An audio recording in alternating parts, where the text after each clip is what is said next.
joke was that our state flower is mildew because it rains so much. And so you might just accidentally push yourself in the wrong direction a little bit, and then it's like, I'm going to pay for it the next day. There's no guarantee whether we'll do it. But I was just like chilling, I look over and I was like, oh, hello, vagina. I was gonna keep that compass pointed, true north to what you believe. Definitely don't go to school. Go to rock and roll school. That's kind of crazy, but I don't remember this. Me neither. But when it comes to write lyrics, I really, it's a pain in the ass for me, Wow, this is what I want to listen to during my whole life. Did you really bring that up? That was a private conversation. I hope people keep thinking that I'm really relaxed while I'm playing and do not realize when I'm playing the difficult parts of the song. Those things are always interesting just because I'm so scattered. Polka metal can be interesting. Polka metal, yes. I like it. It's a microphone. What am I supposed to do with this? I'm not sure. I don't remember. I know who to sue. Yeah. It was that being told I can't and I shouldn't made me want to do it. And I'm really hopeful that it's not possible. I want to be in their presence, so I conduct my life in a way that I hope that they want to be in my presence as well.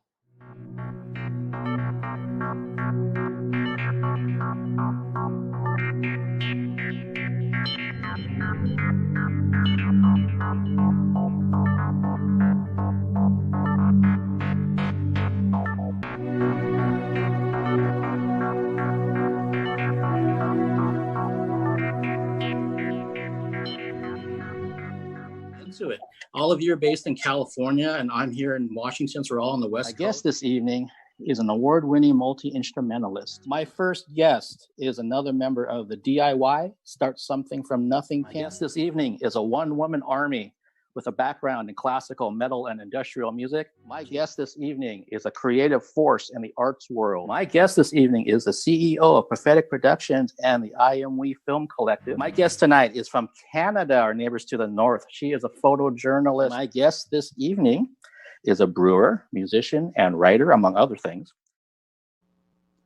Good afternoon, good evening, good morning. I am Mark Sugiyama from Eclectic Arts, based here in Seattle, Washington.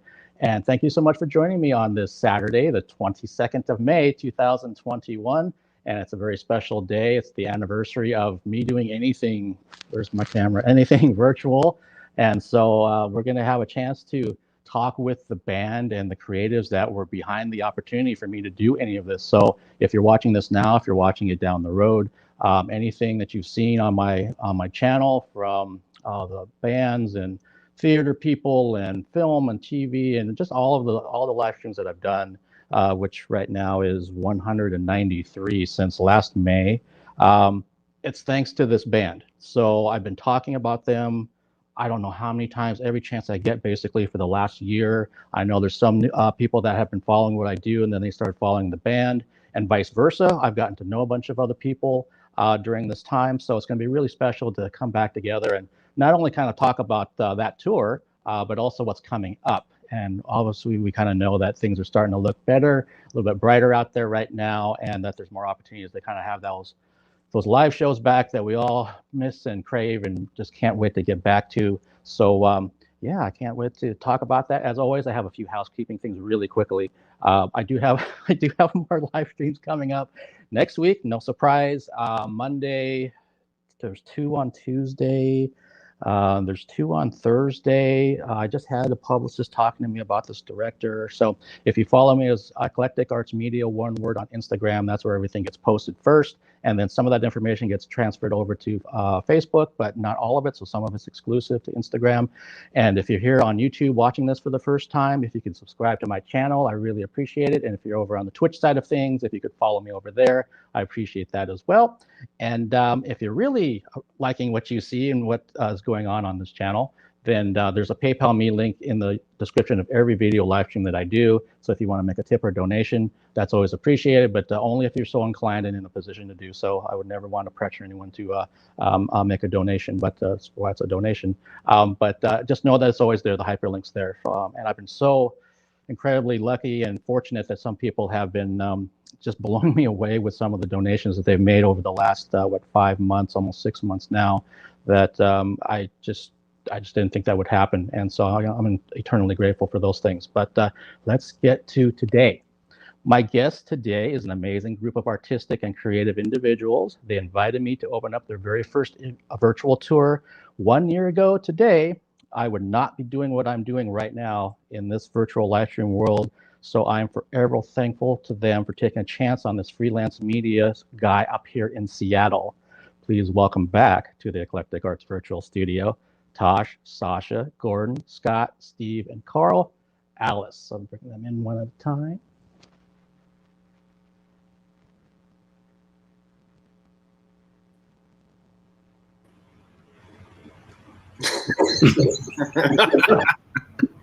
Hey! What's up? Here we all are. How are all of you doing? Thank you so much for being here. This is awesome. Great. Nice to be here. Thanks for having us. Yeah. Thank you for having us. It's been a year. That's crazy.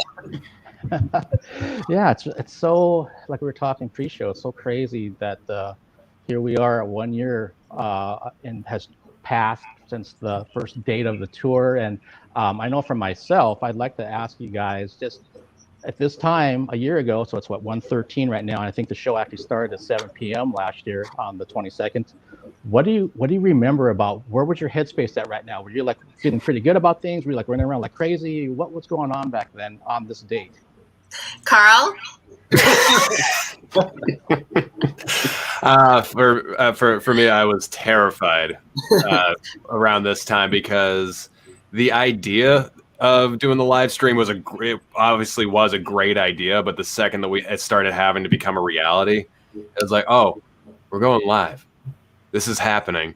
Like, and we can't go back now because we've advertised it, and it's literally a point of no return. So once the live stream started, my hands were like shaking on all the buttons and everything, because I was just so nervous it was all gonna be my fault that it crashed. Okay, so that means you and I had that in common then, because I was sweating profusely. Oh yeah, having all kinds of. No, that's why I'm glad you got to go first. It was definitely stressful, to say the least. You know, we were like, this is something we've never done before. You know, all the technical aspects of it, and you know, like there's definitely, that's where the idea of the pancake came from. So. Yeah, so first show, for anybody that was there, we had 2 sets, and our very first set, we played it like we would a normal show, because that's what we were used to. And we didn't realize that it probably would be a good idea to check in with everyone. Like, I'm not used to staring at a computer when I'm playing a show. So we play the show, you know, and it feels great to play music together as always. And then we see all of these comments where people were like, we can't hear your sound. Your sound is weird.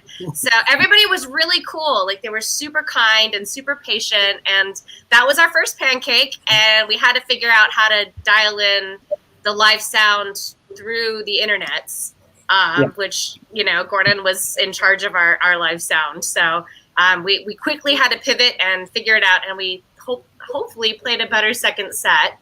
From what I understand, the sound got worked out. So, but that's where it turned into the pancake tour, because it was pretty much a habit to make a mistake at least once, if not 10 times for each show. Mm-hmm. You know what's crazy is I completely forgot about the sound issue from that show. We did not.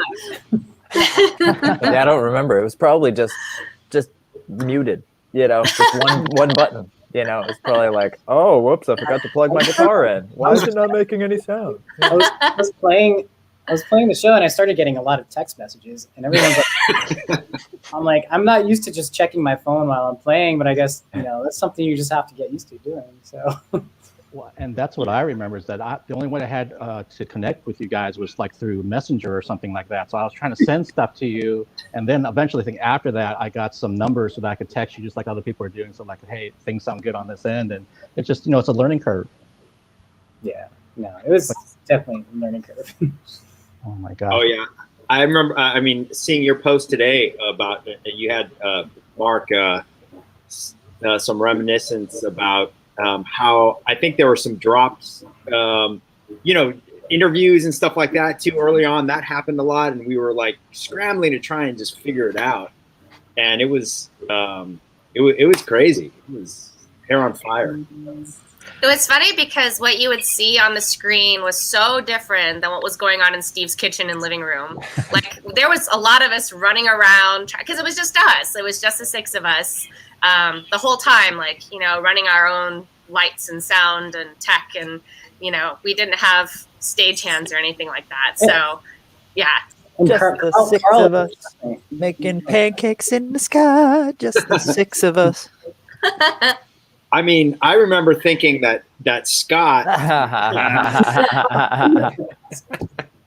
seemed to me like a trauma surgeon, or like totally reminded me, because all of a sudden something would go haywire and he'd be like on the control, like wait, like what's going on? It's time sensitive and everything, and it was just I was like, dang, Scott, bring out the paddles.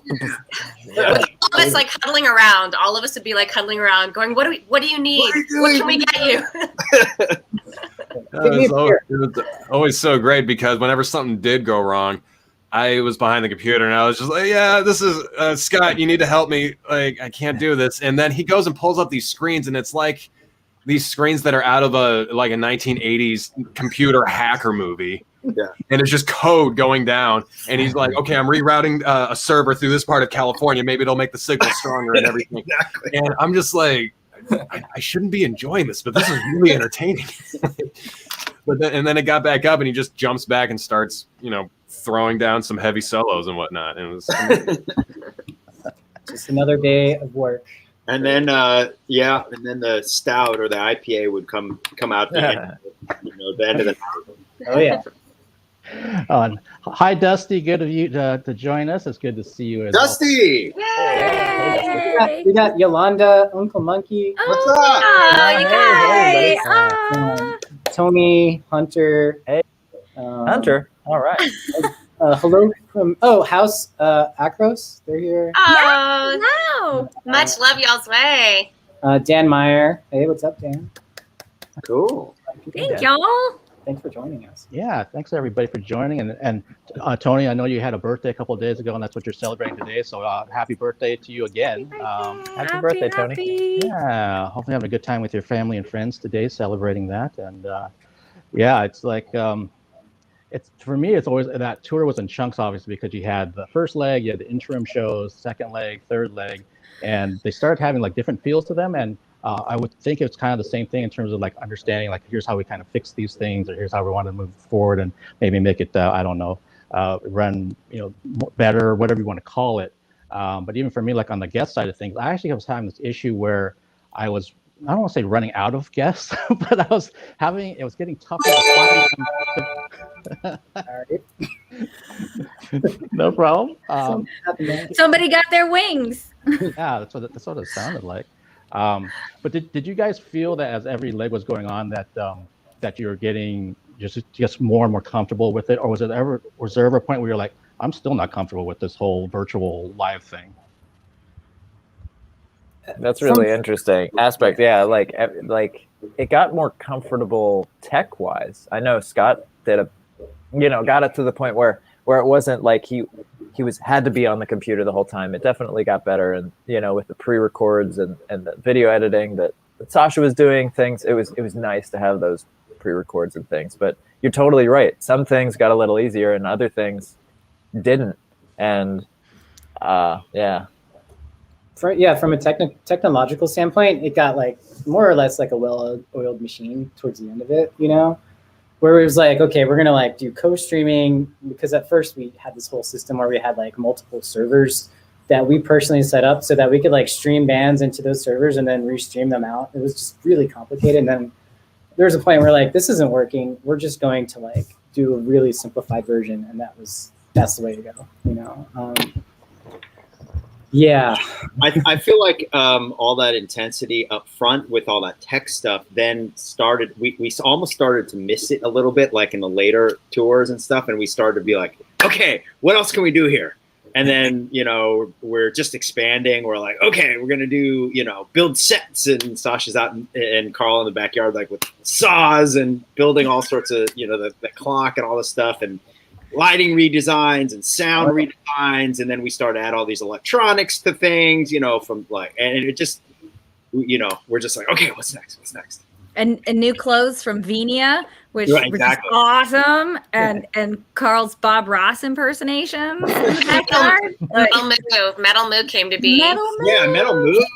Oh, all the cover tunes we did on the last one, where we're gonna learn all this new material. We dove a lot deeper into our catalog of songs and played a lot more. So it was, we're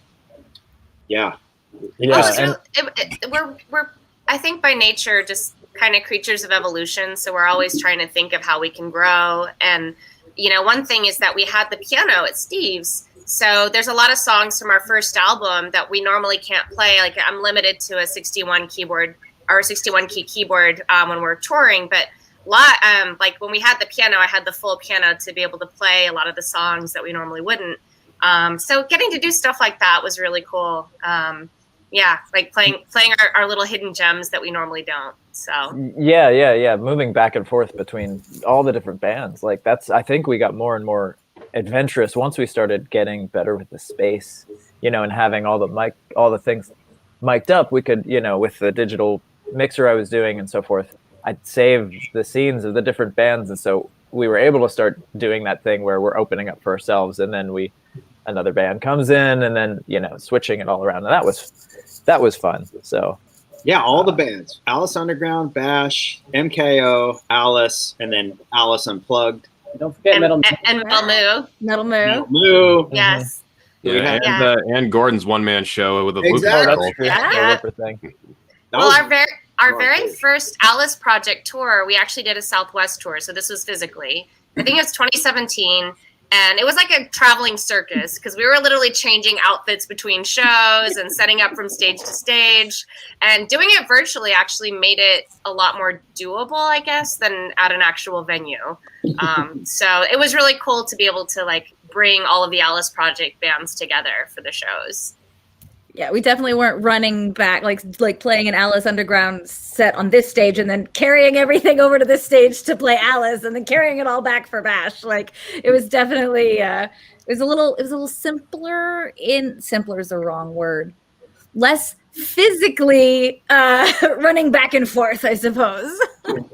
Yeah, I was reviewing, you know, I mean, it's crazy to think back that just a year ago we started doing the virtual tours, but all the technological like builds, you know, to get us to that point. I've been speaking with a friend about, he's starting to stream, and, you know, he's asking my advice, and he's like, use OBS. And I was like, yeah. And, you know, all sorts of things. I feel like I'm old hat with this stuff, but we were already ready, you know, with all the gear.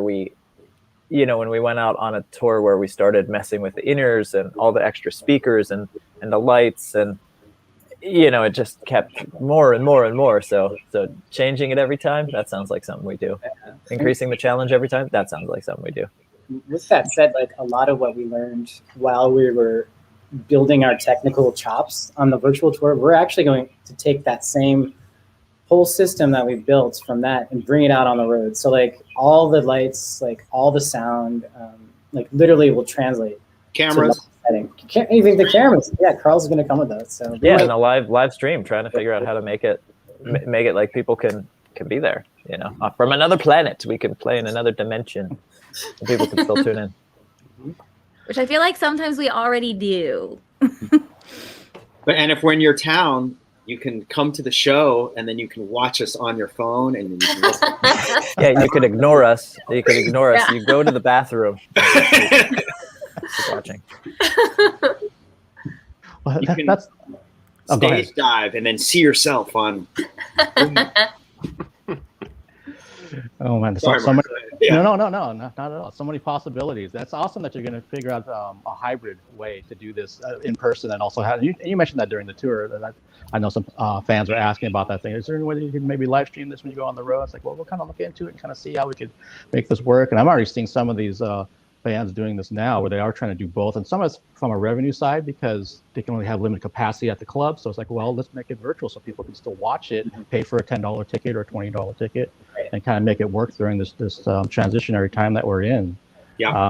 And it's interesting. I just had a random thought as I'm looking at the screen of all of you here that I'm used to seeing masks from the tea times and anything else after the shows. I'm not used to seeing all of this. Does it make you feel more comfortable? I can get back into it. Oh my God! Yeah, I was looking at this like, what's different about this? I'm like, well, they're in different locations, but that's not it. It's like, no, I can't see the bottom of the face. And you have to come off stage, so a lot of times you have your makeup on, obviously, and everything else too, and your costumes. So it's like, oh my gosh! But you kind of already talked about this, but what are some takeaways from the tour? Something that you feel is really going to move you forward? You've kind of talked about the equipment that Scott mentioned and the technology, but is there anything else that maybe just the way you do your business or something else you kind of learned during that time that's a takeaway that's going to push you forward? Yeah, I mean, first thing that comes to my mind is just seeing how strong the community is. Like all of our friends and fans, family, like it's all the same to us. But like seeing like such an amazing community sort of like coalesce like around the virtual touring thing, like I feel like that's something that we feel like we could like take out onto the road. Like that's something that could exist anywhere we go. And even with when we're not there, obviously, like I feel like people are making friends with lifelong friends with each other. Like whether they're like a Mad Hatter, or just like tuning into the Twitch streams or whatever. It's amazing. Yeah, the community has been incredible, just from start to finish, and it has been all along. But I feel like this past year was an example of just how, I guess, the village can move mountains together. Just like what we were able to accomplish, we wouldn't have without the love and support from our community. And that was honestly a big part of what fueled us and continues to fuel us. So, as we go into our next evolutions and chapters, I think we're going to continue to, use those elements that we really value to help continue building what we in our big picture see. I think in some ways the pandemic was there was a silver lining, let's say, for us, because it also sort of forced us in a way to start to look at our sort of infrastructure as Alice and our online presence and how we record and all this. And I think we've started to focus on a lot of that stuff where we always love playing live and we've always loved touring and stuff. But taking a year off, I think, from the physical touring has been in some ways good for us for our building sort of foundations. So we're going to take that forward. Okay. And Carl, anything from you? I know you had a huge part in this tour. Anything that you took away personally? Oh man. I think whenever the last time we were talking, one of the main things that I really took away was just composition of camera work, because before that I always kind of had like a vague kind of understanding of what it was, but then after having people in the comments on I can't focus on what's happening in the stage right now and this, that, and the other, realized that okay, I gotta take my super high speed mind and just bring it down to a normal level and just like show one thing at a time. So learning how to do that and how to take my time and how to also listen to music, not only from the point of listening to it, but being able to show it to other people was definitely a big thing that I took away, and I fully plan on expanding on even more so. Okay, great. And that's right. You did mention that either during our one-on-one or maybe during a fun table, something when we were talking about that. And Hi, Queen. Thanks for joining us. And I think that's actually a different band that you're asking who did the typo cover. There may have been Modern Mimes that did that cover, or maybe I'm getting that mixed up. There's been a lot of guests. That was October Noir, but they played with us on the virtual tour. I'm not sure if it's one of your guests. Okay, there we go. Thanks, Tosh. And Sasha, what about you? What do you take away from that whole experience? I think that the takeaway that I had that was the biggest thing, it's so personal. So if it's too personal, somebody be like, that's a bit much. Was the just really learning to like lean and trust these other 5 people, these 6 people total, and then also to like lean and trust on our community, just the ability to tell people like, I'm not okay today, and have it be okay to say that is such a huge thing. And knowing that this band, like this, we have each other's backs, we're there for each other, and we're gonna be there for each other. And that was a huge thing for me to trust is difficult. And it was a very nice, experience to be like, wow, none of us are okay. And we're still here and we're still doing this. And then the next night we were still not okay. And we were still there and we were still doing it. And so many times in the chats, in the tea times, other people, community members, our fans, friends, family, they were saying, we're not okay, but we're here. And I don't know, that was just a really eye-opening experience for me. So it's my super personal lesson. No, I got one more. Sorry. One thing that I definitely took away from these 5 amazing people that I didn't realize until literally the other night is that it's okay to enjoy something you created. Like, because there are so many times that, like, between musicians, filmmakers, writers, everybody that I have the opportunity to hang out with, they're like, oh, I don't really like this. Oh, I don't really, even the finished product, they're like, oh, I wish it was better. I wish it was this. I wish it was that. But these are some of the only people that I've ever been with that before they start the song, it's like, oh no, this is my favorite song. Oh no, this is my favorite. Like they all enjoy the stuff that they create. And I was like, oh, that's interesting. You can do that. Wow. I'm going to try and do that more. Well, isn't that interesting? Because I actually, maybe kind of similar to you, Carl, that I tend to be really hypercritical about what I do. And so I'll take time to actually just enjoy what I did and then maybe move on. I sit there and start picking at it immediately. And granted, a lot of artists are kind of our own worst critics anyway, but still, it's like I need to kind of relax a little bit. I think that's what I actually learned also from being on the tour, is like, just stop, just slow down. Every little detail doesn't matter.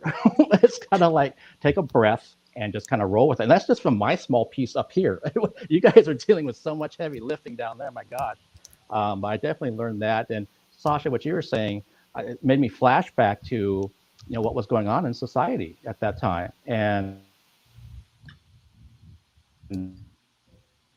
I know for you guys, it must have been tough trying to do these and kind of connecting back. But doing the pre-show talks with my guests, and so especially at the end of May, early June, it was rough. I mean, you could feel the weight of the stress on everybody. And you start kind of thinking about, why am I even doing this? Because I feel like I should maybe be trying to help in some other capacity. And then you kind of realize I really am helping by doing this. This is an entertainment. It's an escape for people. It's a community for people. But it took me a little while to kind of get on board with that, because I kept thinking, why am I staring at this dot? And why am I talking to this person for 30 minutes or whatever, when I should be doing so much more? And that was a process to kind of work through. But thankfully, there was this community here, because then it eventually helped me get through a lot of the things that I was personally dealing with and also dealing with out here. And just went along for this really, really, a ride I never could have anticipated in 1,000 years of things that I've learned and grew, and connections I made literally from around the world now. It's because of all being on the tour with all of you guys. And that's something I will never forget, no matter how old I get. Yeah, there were definitely days where we were like, should we be doing this? Like, I remember distinctly, I mean, we sat around and talked about it. I know you were as well, Mark, sort of thinking about these things. We're like, boy, it is heavy out there. Is this something we even should be doing? we did actually take I remember a couple days off or something in there. But we ultimately came to the conclusion that it really is like there can be a sort of a positivity that comes out of it, and people need it. People need art. People need music and connection. And yeah, it was a rough time, but it came out. I find in my own life that, you know, I've gone through some really challenging chapters, and, you know, the theme throughout all of it is that when I have like something creative to I guess, latch onto, as well as a community, that it really can create positive ripples, not just for myself, but for other people. And so these wonderful humans that I'm surrounded with are really a testament to that. Because, I mean, we've lived through some crazy chapters together. This one happening, I think this is probably one of the craziest ones, definitely. But, you know, I find that, you know, when you're creating those ripples and you're seeing other people going forth and creating themselves, I mean, like you were mentioning yourself, like, you know, the fact that you've gone on to do these incredible shows yourself, I mean, that's beautiful. And I mean, I've been hearing from other artists that have worked with us something similar, that, you know, it's given them something to go and find their expression and find their voice and find their little pockets of community as well. And I don't know, I think creativity in general is a way to move forward in a positive way. Yeah, very well said. And I mean, you brought up a really good point that for myself, I got connected to so many bands, DJs, people I didn't know ahead of time. And even through social media, I've been able to connect some of those bands to PR people that I know when they're trying to find someone to help with the release and things of that nature. So it's been, it really did spread in all kinds of different areas, which has been really just wonderful to see. And I see Queen's asking a question that I'm going to let the band answer this, because she is asking, generally, what kind of genre is the band, meaning Alice? Is it metal or more rock? It's like, how much time do we have? That's something we've all been trying to figure out. You know, it's more rock than metal. I mean, Yeah. if you're gonna definitely if we're gonna do those two off, it's more rock than jazz. It's more. It's like in a hybrid of electronic and rock. You know, I mean. Probably like some dark wave thrown in there. I don't know. Some synth pop thrown in there. Synth pop, yeah. I don't know. And that's one of our incarnations, though. So Alice is just like one branch of the Alice project. So we do have like, you know, our punk side and our industrial metal side, which is Mankind is Obsolete, and we have Metal Moo, who is flat out metal. Cow metal. Cow metal. Bovine metal, yes. Bovine metal. So there's a lot of branches that we explore in the Alice project as a whole. Like, yeah, I don't know. It's interesting. Like, I feel like if you want to boil it down, synth rock. I don't know. I mean, we have a lot of different influences, and we've had a lot of people describe our music in different ways that they relate to. So, but if you would like to dive down the rabbit hole, you can check us out on our different platforms and stuff. So I recently discovered this crazy thing. I made a table of contents for a musician who's playing a gig, and there were a certain number of songs, and I made four different table of contents that used different aspects. One was alphabetical by title. One was, you know, the key. The other was the style. These things are all, you know, except for the style, which is kind of arbitrary. These things are definite. A song has a title. A song has a key, etc. But the one table of contents that he gravitated to was tempo feel, which was me just assigning something to it, like, oh yeah, this is Autumn Leaves, but this is a really kind of groovy, chill Autumn Leaves. And like, what does that even mean? But that meant something to him, and it made me realize that the most subjective words are yet the most powerful. So if we find ourselves trying to be concrete, that's the wrong direction. You know, the more just like opinionated we are, I guess, is the most accurate, which is so strange, counterintuitive. Well, and the emotional connectivity, you know, like sometimes you connect with the exact title of a song, but often you connect with, it feels like this, it journeys like that, you know, so. Yeah, that's true. Actually, I think about each song that we've created, you know, together, and like each one has been its own little journey. So, yeah. And if we each came up with our own words to describe our experience with the song, that's what people would, you know, latch onto. Like, it's funny, we could release the same song probably with 6 different, you know, subjective descriptions of it, and people will think it's 6 different songs, and they'll get 6 different meanings out of it. Well, which would be kind of fun. Yeah, Honestly. like, ooh. Yeah. Do that. Neat idea.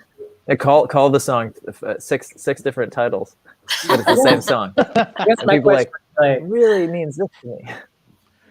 Like, Mark, when you listen to Alice, like, what would you classify it as? Yeah, that's a good question.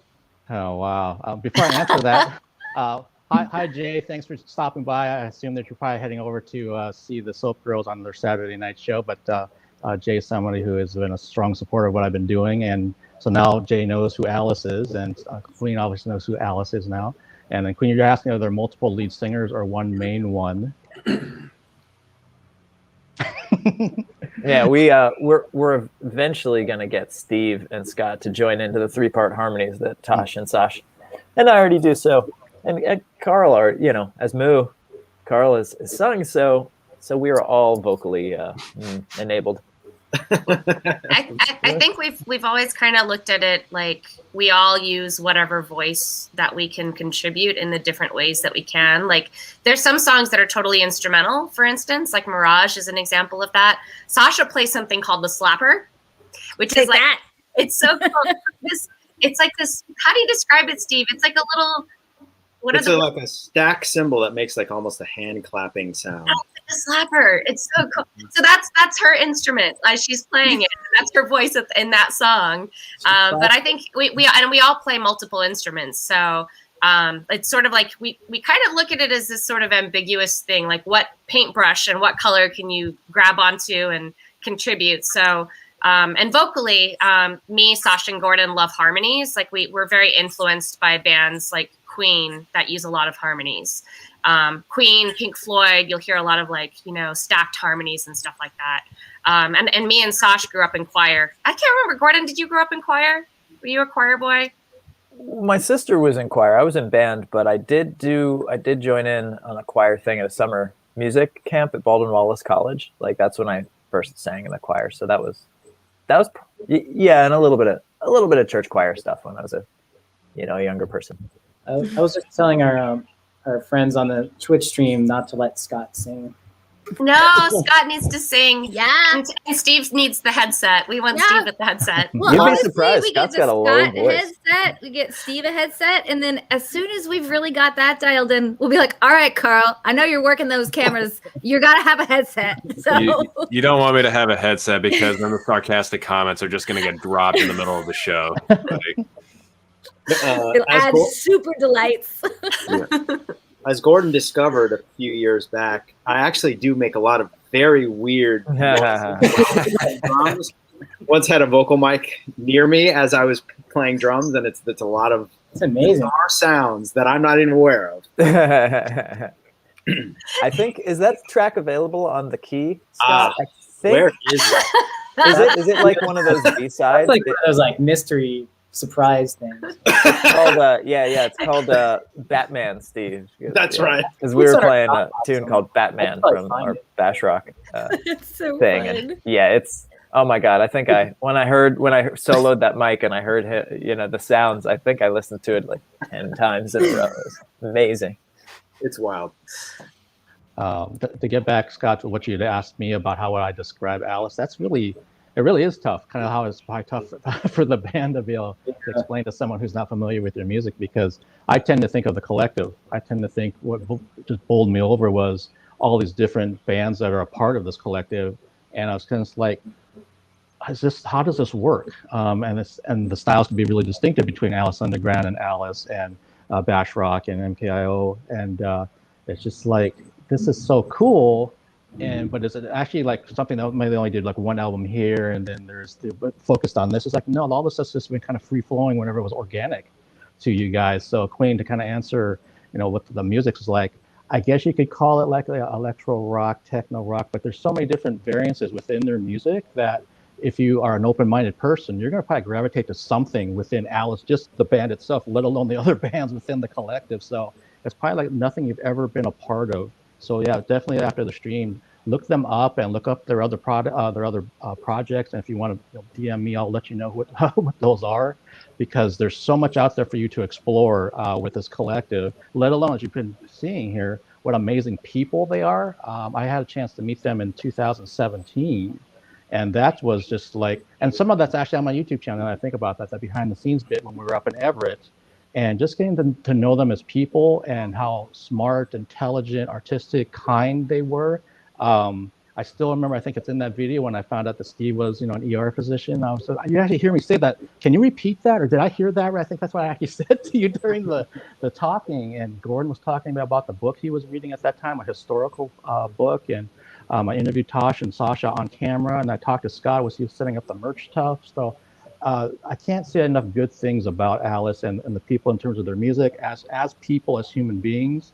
And so when they invited me to be a part of this tour, I still can't believe that there was a part of me that said, I don't know. I don't know if I want to do this. And once we did the whole FaceTime, I remember, in Steve's kitchen as you guys are getting things ready, and it's kind of like, okay, I feel 1,000 times better about this. I just needed something that kind of reminded me about how great you are. And that's what it was, seeing your faces, seeing you talk to me. And then it became, okay, let's make this happen. What am I doing on my part? Who am I going to talk to? Where am I going to talk to? What am I going to use for this stuff? I don't even have a tripod. What am I going to, how's this all going to work? And it all just, slowly came together, and there's going to be some growing pains with anything that's new for everybody. But the fact that I could be a part of what you do, a band that I respect and admire, was huge to me, because quite honestly, there's some bands I also love, but if they wanted me to do something similar, on the business side of things, I don't know if I'd want to be a part of it, because I just know they're crazy. and that works for them, but I don't know if that works for me.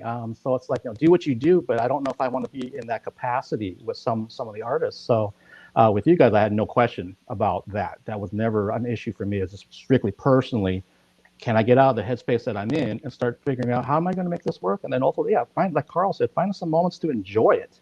And which I did, especially even now when I look back at it, it's like, man, some of that stuff was just amazing. And as a fan, getting to sit there and watch you play every night, that was super special. It's like being part of, like, if you follow the Grateful Dead or something around, you just got to be there, but you did it from your living room. So I mean, that's super special, and you got to hear all the different bands and the different. You mentioned, I completely forgot about like the cover song sets and things of that nature, and some of the themes that were going on. And then you're incorporating bands that you've met and other people from literally around the world. So we're doing shows at 1 p.m. on a Sunday or what have you, and then we're doing something at 7 p.m. the very next night. There's so many different pieces put together that it was just such a testament to Alice as the band and the members of getting this whole thing together and doing it so freaking well. Thank you so much, Mark, for the kind words. I mean, honestly, from the very moment that we met you in 2017, I was like, oh, here's a kindred spirit. He's definitely, it was instant electrical, like knowing like it's a soul friend.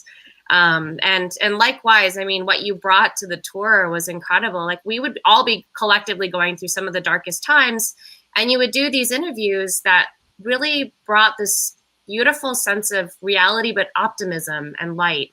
Like, you would really share the most beautiful parts of yourself and your guests. And that grounded all of us. I think stepping into each show, we were like, wow, okay, there's some stuff going on, but here's a beautiful snapshot of some wonderful people. And then we would start the music. So, we were equally grateful to you for being on our journey with us. Well, thank you so much. And again, it's something that I will always cherish. I've kind of half joke about this, that I will always remember where I was when I turned 50, because I just finished the first leg with all of you. There's so many things that are like these pivot marks in that last year that I can definitely call a silver lining, things that happened to me that I was so grateful for. And I have pushed forward into, again, here we are in 2021 talking about this kind of stuff, and which is actually a really good segue about, I know the band's been, I feel like things are percolating up to the surface with the Mad Hatter Army and everything else that's kind of coming. What can you talk about at this point? Maybe there's some things you don't want to really reveal yet, but what's kind of coming up in the Alice camp?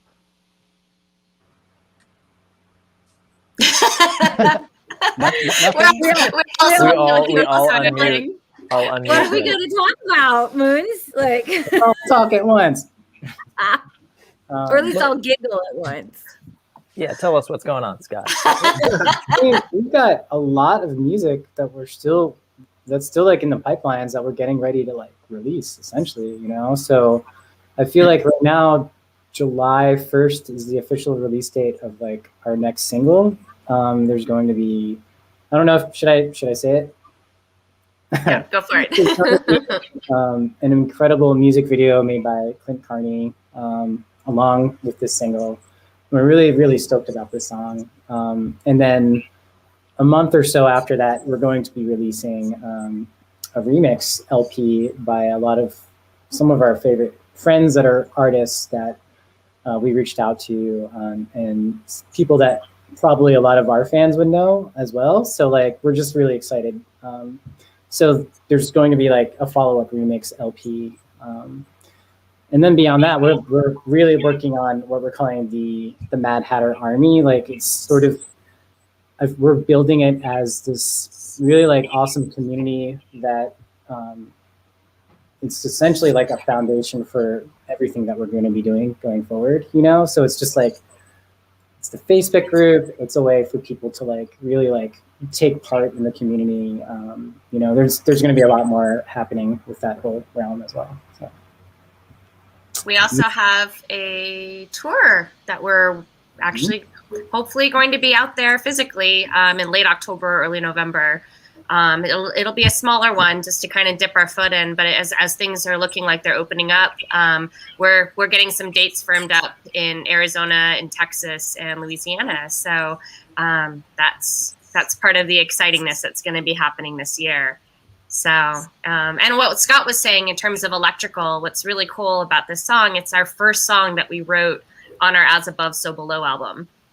We actually wrote that while we were on tour, on our last tour in 2019. So that song in particular is pretty special to us. So yeah, that's in a nutshell. Okay, well, that sounds amazing. And I see Dusty's saying, ask them if they've all been vaccinated. Mm-hmm. All of us. Yes. We are all 100% vaccinated. Totally vaxxed here. Wow, so it really is. And I was talking with Sasha about this pre-show, that the fact that we have some light at the end of this tunnel, it could still shift. We never know, but at least there's something there. And I mentioned that one of the tour bus drivers I know, he just went on his first tour in 15 months today. He's back out on the road with a band. Nice. And, Queen's Rack just played yesterday in Idaho, so one of my photographer friends was over there shooting that show. So he's like, yeah, I'm finally back. And I would love to be able to go back to some parts of that world. Obviously live events of all types. I want some of the processes and some of the other things that I found that I really want to focus on for myself personally. I want to make sure that I carry those through, because it'll be easy to kind of get past that initial hump of being back and then just kind of revert right back to what I was doing in 2019. And there's things I definitely want to improve and change about how I go about what I do, just on a personal level and also on a professional level as well. But it never ceases to amaze me how many things you guys are you're constantly innovating, you're constantly working towards things. And it's really inspiring to me, because it kind of tells me, look what they're doing. So, hey, take a page from their book, keep on working forward with things too. Don't get too stagnant with things, and also don't think in terms of limits. If you want to do something, get out there and do it. There's no law against it in terms of mixing genres or mixing some technology or whatever you want to do. So it makes me think about that in terms of, because I get stuck in silos sometimes, where it's kind of like, well, this is comfortable and this worked, so let's keep doing this. Well, what about that? How do you grow? How do you make it different? Well, that's the area I need to explore more, and I'm trying to. I mean, I totally see you doing that, Mark. It's so cool. Like we would talk about it. It would be like, I wonder what set Mark's going to use today. Like, you totally change it up, and your format was changing. And I mean, I see you as somebody that's constantly growing. So it's also inspiring to see that.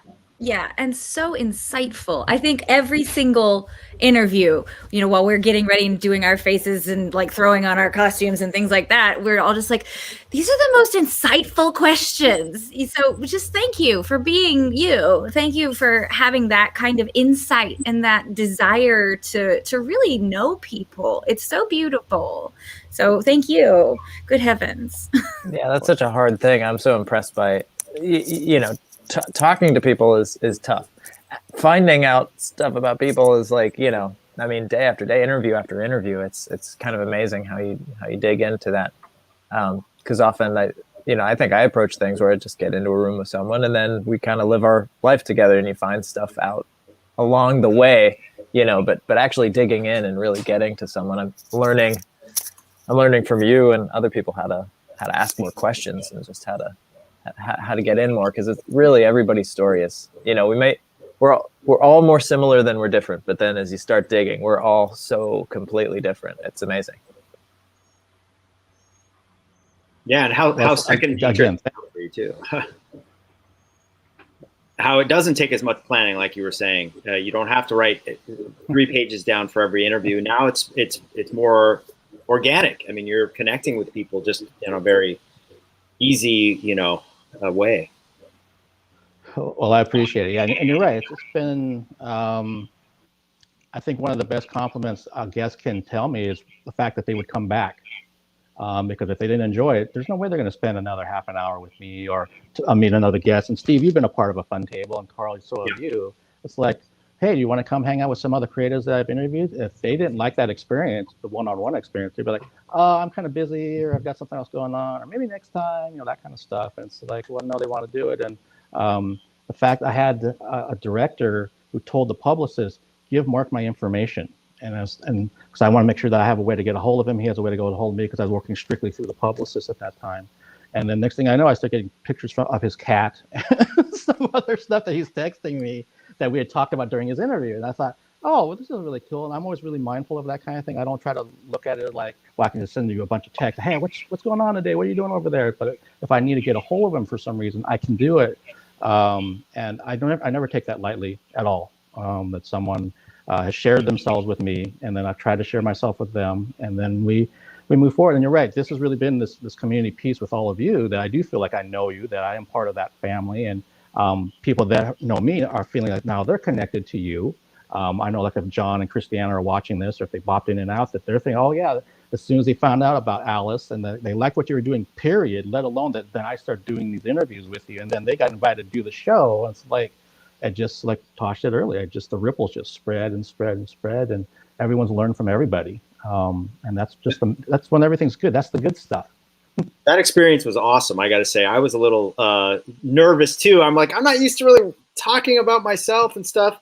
And boy, I mean, I was on with Justin Coughlin, and what an inspiring guy. I mean, he really inspired me, and I still think about him. I mean, I was seeing his, I'm following his posts, and we've been in touch, you know, and that was through your platform, and he, you know, that day has forever changed my perspective. So thanks to you for that. Well, thank you for joining us that day. That was each interview and each fun table has been uniquely its own, for sure. It's got its own flavor, its own vibe. Yeah, that was great, because it was yourself and Mike, doing the skydiving stuff down in Georgia, Mike, and it's like, yeah, that was really good. But as we kind of get closer to wrapping this up, I know that for the Mad Hatters, they have another way to connect with you for a little bit past this. So I don't know, Scott, if you want to kind of throw that information out, or somebody from the band. Yeah, definitely. So we're going to have a private Mad Hatter Zoom tea time right after this is done. It'll be completely just on Zoom. There's not going to be any streaming or anything like that. But if you're part of the Mad Hatter Army, you should have already received a link. If not, we'll just post it again to the Facebook group that we have. But if you're not part of it and you want to take part, just sign up. You could actually just go to the Mad Hatter Army Facebook group and just request to be a part of it, and then I'll just send you the link. So there you go. Yeah, if you're not part of the Mad Hatter Army through Facebook, then you can go join the group right now, and then you can partake, if you choose to, with the Zoom session with the band that's private, that's exclusive to them. And so it's not going to be this big old thing that the whole world can see. It's just going to be unique to all of you. And again, Sasha, Gordon, Steve, Scott, Tosh, and Carl, thank you so much for taking the time today, but just everything that we did during that tour. And I can't wait to see you in person at some point. Yes. Yeah. So Yeah. we might be playing a festival in Seattle next year. Maybe. Just to let you know. So we will be heading your way next year. Yeah. Yeah. Either way, Awesome. we'll be. Awesome. Yeah, no, I can't wait to start again having my calendar fill up with shows that I'm actually physically at. Gosh, And right? I'm not going to abandon this platform, but it's going to be something where this goes down some and then that goes up. And so I have both going on. And even coming on, if you guys want to talk about promoting your tour dates and album releases and that kind of thing, I've been telling all my guests, this is what's nice about this platform. We can do this virtually, get it out there, and then bang, you hit the road, and then maybe we'll do an in-person or something like that when you're actually in the lovely city of Seattle. So thank you again so much for taking the time. And again, everybody, if you want to go to the Zoom that's private, join the Mad Hatter's Army on Facebook, that group, and then Scott will hook you up with the link, and then you can be a part of that, and you can ask your questions directly with the band. Okay, so stay safe, everybody. Have a good day, good weekend, good year, good everything, and all of those that are here, thank you so much for taking the time today. Thank you. Much Thanks for having love. us. Much love. Bye, everybody. Bye. Thank you. Bye. Zooms.